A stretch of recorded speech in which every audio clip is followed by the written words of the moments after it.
Buenos días, nosotros somos el equipo 6, integrado por Diego Cristerna, Roberta Cadena, Mónica Ramos, Andrea Cepeda y Natalia Suárez.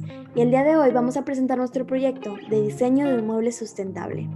Para este proyecto se tomó como base el proceso de Design Thinking integrado por las fases de empatizar, definir, idear, prototipar y probar, las cuales se van a describir a continuación.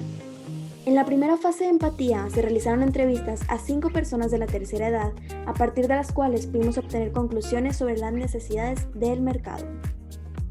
A partir de las entrevistas, obtuvimos un mapa de empatía, el cual nos permitió tener una visión más completa del mercado y sus necesidades. De igual manera, identificamos que las personas de tercera edad no sienten que los muebles de uso común están pensados para personas mayores y que los muebles especializados que facilitan su movilidad son muy costosos.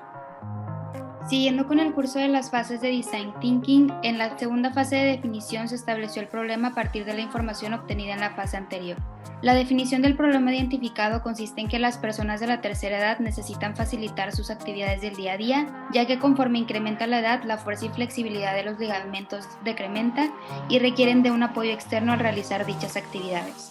Por otro lado, se definieron las variables fundamentales para el diseño y desarrollo del producto solución, las cuales son comodidad, sustentabilidad, flexibilidad, ergonomía y movilidad.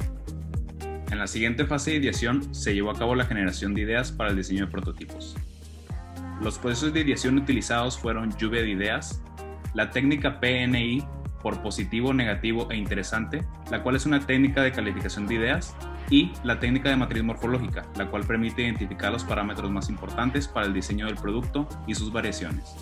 En este caso se identificaron 2 parámetros principales, ergonomía y movilidad, a partir de los cuales se generaron características de diseño para el prototipo, las cuales se combinaron entre sí para generar los 2 diseños finales. El primer diseño se basa en esta silla masajeadora con un artefacto integrado en la parte inferior de la silla, la cual facilita la tarea de colocar los calcetines, ya que únicamente es necesario colocarlos en posición para posteriormente, una vez sentado el usuario, se coloque sus calcetas deslizando su pie sobre la herramienta. El segundo diseño se basa en otra silla. Esta tiene integradas 2 palancas. Una de ellas sirve para cambiar la altura y la segunda sirve para cambiar la posición del asiento en un ángulo de hasta 45 grados, dependiendo de las necesidades y preferencias del usuario. La siguiente etapa consiste en el prototipaje. En esta se realizaron ambos diseños a una escala de 15 centímetros utilizando cartón reciclado. Para el primer diseño se realizaron 2 diferentes prototipos y para el segundo fueron 3 modelos distintos de prototipo. Cada uno de los integrantes realizó su proceso desde recolección del material reciclado hasta el desarrollo del modelo a escala terminado. Estos 2 primeros diseños corresponden al boceto número 1 y para el segundo diseño los alumnos correspondientes realizaron el mismo proceso antes descrito. Al final fueron 3 diseños para el boceto número 2.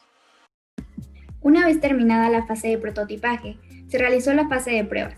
Esta consistió en 2 distintas pruebas aplicadas a cada uno de los modelos de prototipo. La primera es la prueba técnica, en la cual se midió tanto el peso de cada modelo como la variable de respuesta a cada prototipo. Una vez realizada la prueba, se identificaron 3 áreas de mejora para la elaboración de prototipos, las cuales son mejora en resistencia, calidad del material y en el cuidado del diseño antropométrico de los bocetos. Para la segunda prueba de la fase, se realizó una encuesta a los mismos usuarios, en la que se evaluaron las variables de movilidad, comodidad, funcionalidad, atractivo del diseño y se tomaron como base ambos tipos de prototipo que se desarrollaron en fases anteriores.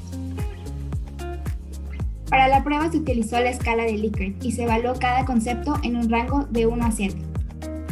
Una vez obtenidos los resultados, se concluyeron algunas mejoras para ambos diseños, las cuales consisten en modificaciones en el tamaño del respaldo y en las herramientas adicionales a la silla. Una vez terminadas las 5 fases del proceso de Design Thinking, se desarrolló un modelo técnico del diseño, especificando sus medidas y diferentes vistas con el fin de que sea fácil su entendimiento y su posible próximo desarrollo.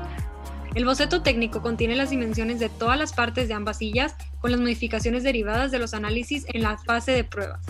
Los cambios fueron necesarios únicamente en la altura de las sillas, con el fin de mejorar la comodidad de los usuarios. Por último, otro de los resultados obtenidos fue la visualización de ambas en perspectiva y dimensionadas a tamaño real. Con esto terminamos nuestra presentación. Muchas gracias.